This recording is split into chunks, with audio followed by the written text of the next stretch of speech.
Non-disclosure agreements are often used as one tool to manage risk associated with discussing intellectual property. They are also one of the most overlooked tools in managing risk. They're also very cost-effective to use.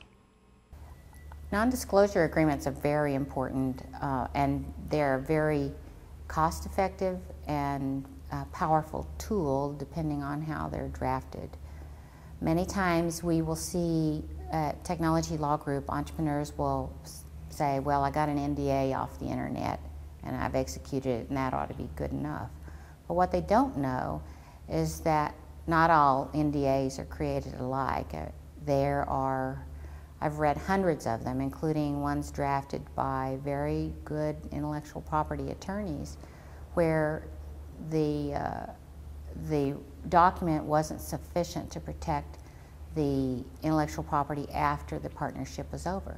So, for example, you might have a relationship with a partner who's going to build you a prototype, like an engineering shop, or someone that's going to build you a web application, or to build a prototype web application.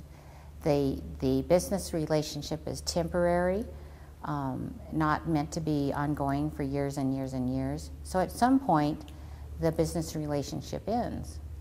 Unfortunately, the way many NDAs are drafted, the obligation to protect your information also ends. The other thing, and that's a problem when it comes to patenting, to preserving your IP, to keeping competitors out of your space. The other thing is that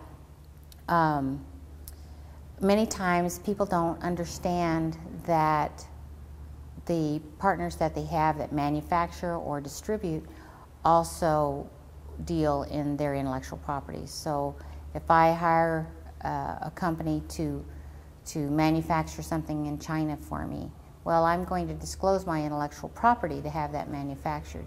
And because the agreement is not styled an intellectual property agreement, they think, well, it doesn't relate to intellectual property, and that is a huge misunderstanding that we see lots of problems with.